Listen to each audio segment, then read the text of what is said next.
Bonjour à tous, bienvenue. 1 milliard de terres dégradées restaurées d'ici à 2030. L'objectif de la rencontre d'Abidjan, la COP 15, ouverte hier. La conférence onusienne de haut niveau sur la désertification vise à adopter des mesures concrètes pour conserver les terres en bon état tout en garantissant la sécurité alimentaire. La COP 15 s'est ouverte ce lundi matin avec le sommet des chefs d'État. Les travaux à huis clos ont débouché sur l'adoption d'un nouveau plan d'action de lutte contre la sécheresse et la désertification baptisé l'initiative d'Abidjan. Annoncé à l'ouverture de la COP 15 par le président de la République Alassane Ouattara, l'initiative d'Abidjan, plan d'action proposé par le chef de l'État ivoirien, marque une nouvelle approche de la lutte contre la sécheresse et la désertification qui avance sur le continent africain. Il ne s'agit plus de promouvoir un plan de lutte global, mais plutôt de promouvoir, par souci d'efficacité et de rapidité, des solutions spécifiques à chaque pays. Après les discours d'ouverture, les travaux à huis clos conduits par le président de la République lui-même ont permis aux chefs d'État et de gouvernement de s'imprégner de tous les aspects de ce nouveau plan d'action.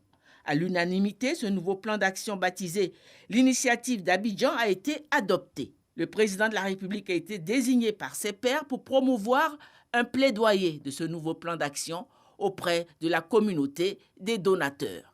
Nous sommes au terme de notre sommet.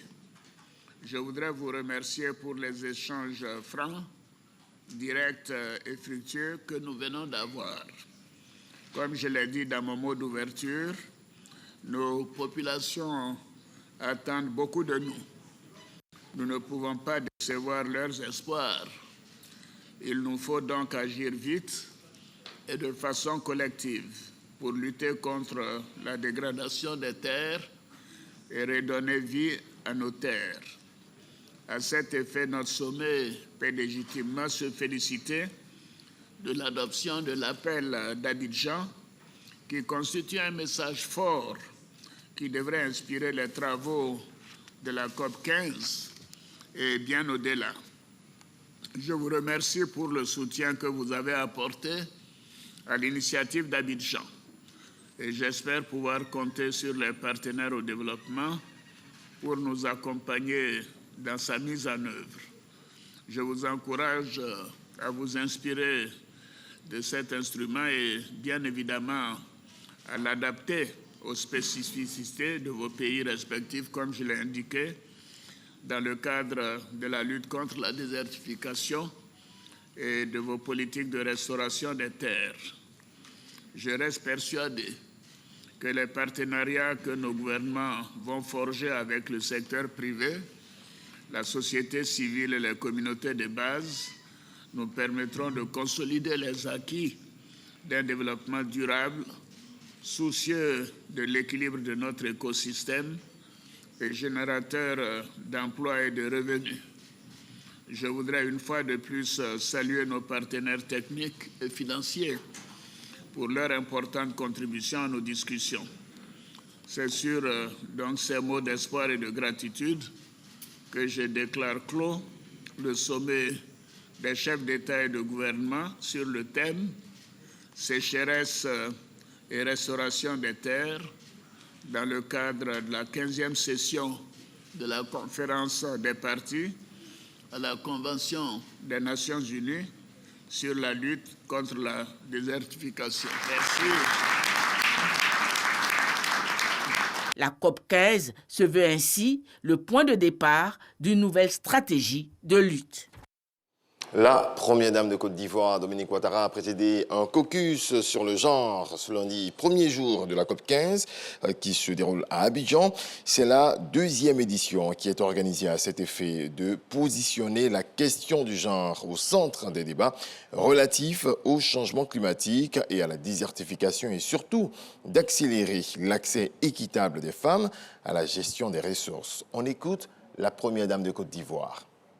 En ma qualité de femme, de mère, et en raison de mon engagement à œuvrer pour le bien-être des femmes, je place beaucoup d'espoir dans ce caucus du genre, car nous savons tous comment la désertification appauvrit une nation, en détruisant les économies ou comment elle relègue nos enfants dans un avenir sombre et comment, pour des millions de femmes, cela se traduit par un cycle sans fin de pauvreté.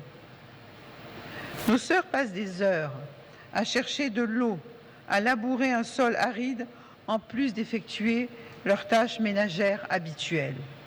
La désertification contribue donc à détériorer la santé des femmes et les rend plus vulnérables. Je me bats pour permettre aux femmes d'acquérir plus d'autonomie pour améliorer leurs conditions de vie et celles de leur famille. C'est dans ce cadre qu'en 2012, j'ai créé le Fonds d'appui aux femmes de Côte d'Ivoire, FAFSI, avec l'aide du président de la République. C'est un fonds à taux d'intérêt réduit qui est octroyé sans exigence de garantie aux femmes non éligibles aux prêts classiques et qui leur permet de financer leur activité génératrice de revenus. Il est doté d'un capital de 25 milliards de francs CFA et a permis à ce jour à plus de 300 000 femmes ivoiriennes d'être financièrement autonomes et de prendre en charge leur famille, soit plus de 2 millions de personnes épargnées de la pauvreté. Dans le reste de l'actualité, la Cour d'appel de Paris a tranché. François Fillon a été condamné à 4 ans de prison, dont 1 an ferme, 375 000 € d'amende, soit plus de 245 millions de francs CFA, et 10 ans d'inéligibilité dans le dossier des emplois fictifs au bénéfice de son épouse Pénélope. Et puis, l'insécurité continue de marquer la vie quotidienne en Haïti. On est encore sans nouvelles des 12 personnes qui se trouvaient à bord d'un bus détourné dimanche par un gang à proximité de Port-au-Prince. 8 citoyens turcs font partie des passagers. L'actualité revient à 7 heures.